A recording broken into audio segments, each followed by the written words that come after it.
इतना सन्नाटा क्यों हो रहा से? ताऊ जी नमस्ते। मेरा भाई साहब हो के गया, सैली के एग्जाम आने वाले। राम राम, के पढ़ रही से हमें भी बता दे। वो ताऊ जी आपकी समझ में नहीं आएंगे, बहुत हार्ड क्वेश्चंस हैं। आगे के याद करूँ तो पीछे के भूल जाती हूँ। पता नहीं किसने बनाई है ये पढ़ाई। याद सवाल याद भी करने पड़े से। और के जेठ जी बिना याद करे कोई काम चले? सही कह रही गुलाबो, मैं भी तने घना याद करूं सु, बिना याद करे मेरा भी काम नहीं चलता। केजरीवाल दिखाई नहीं दे रहा। भाई साहब ने मेरे चने खा लिए, पेट खराब हो गया। अब चुप भी रहोगे? मेरे एग्जाम आने वाले हैं, वैसे माइंड पे इतना प्रेशर है, कहीं और जाके बात कर लो। याद करने की जरूरत ना से, सवालों को हमने तो कभी याद ना करा। याद ना करूं?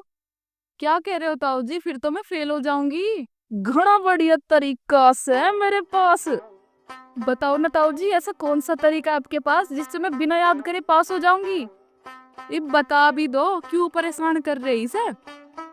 हाँ ताऊ जी बता भी दो। वो तरीका से नकल। नकल? नकल? क्या कह रहे हो ताऊ जी? नकल? पापा को पता चल गया ना, बर्बाद हो गया अब मुझे। पर ताऊ जी नकल करना तो गलत है।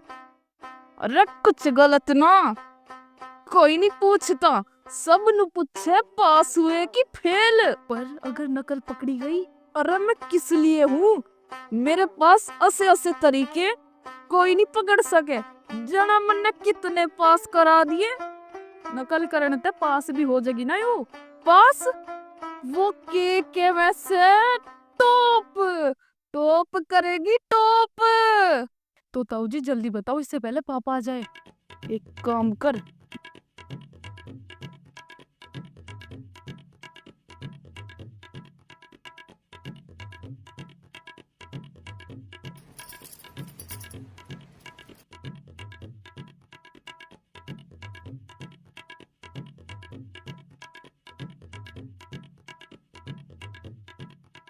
भाई साहब क्या सिखा रहे हो सैली को?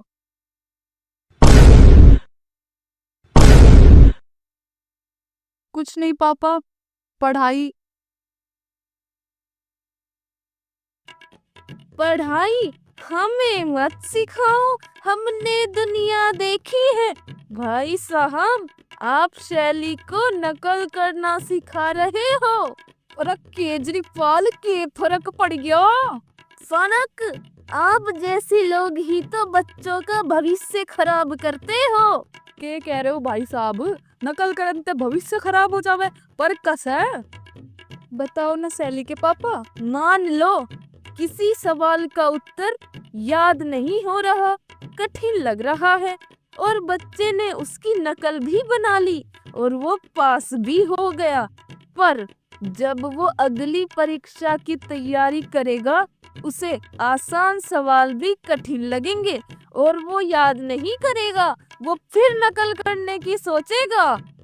अब धीरे धीरे उसे नकल करने की आदत हो जाएगी। सैली के पापा ये बात तो बिल्कुल सही कह रहे हो। हाँ मम्मी ये बात तो बिल्कुल सही है।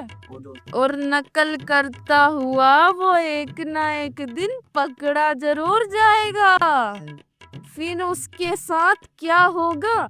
सारा भविष्य खराब, कितनी बदनामी होगी, क्या तुम बता सकते हो? केजरीवाल मन ने ना समझावे, मने सब पता से। जब भी मैं भलाई करने की सोचूं, वो के वैसे लायर, तू मने लायर मैन साबित करे से। आपको कोई झूठा नहीं कह रहा है, बस पापा जी तो ये समझा रहे हैं कि नकल करना कितना गलत है।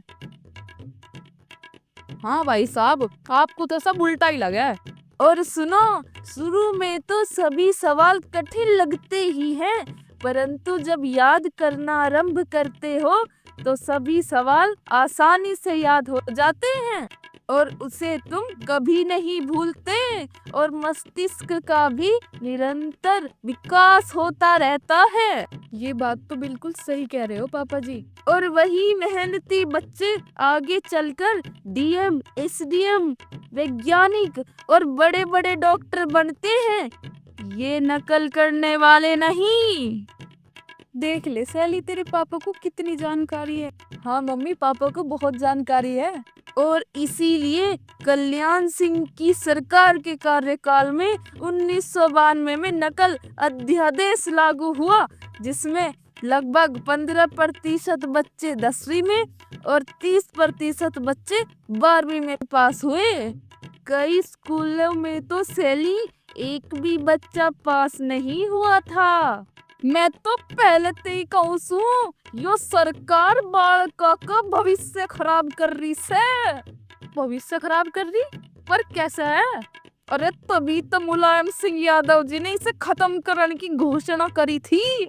हमें मत सिखाओ, हमने दुनिया देखी है, ये मुलायम का सबसे गलत निर्णय साबित हुआ और इसीलिए उत्तर प्रदेश में नकल करके पास होने वाली मानसिकता का विकास हुआ। पर हो के गया, बालक तो पास हो जा कम से कम। पास होना ही सब कुछ नहीं होता, इससे पढ़ने वाले बच्चे और समाज पर भी बहुत बुरा असर पड़ता है। नकल करके पास होने वाले बच्चे कभी देश का भविष्य बना ही नहीं सकते। जब वो आगे की शिक्षा लेते हैं या नौकरी प्राप्त करने वाली परीक्षा में बैठते हैं तो उनका नंबर नहीं आता या वो परीक्षा में फेल हो जाते हैं। और सुनो, ये नकल अध्यादेश आज विदेशों में लागू होता है। ऐसे थे हमारे कल्याण सिंह। ई भाई मेरी बात समझ में, इब अगर किसी ने नकल करने की सोची ना, हड्डी चटका दूंगा। रे केजरीवाल, मन्ने ना समझावे, मने सब पता से, और मन्ने ना सुने नहीं तेरी बकवास, मन्ने घणे काम से। क्या बात है पापा जी, आपने तो कमाल कर दिया। और ये सरकार योगी की है और अब यहाँ नकल नहीं अकल चलेगी। अरे सैली, तुम मेहनत से पढ़ो और देश का नाम रोशन करो, और आसान रास्ते हमेशा मुसीबत लेकर आते हैं। तलवार को धार के लिए तपना ही पड़ता है।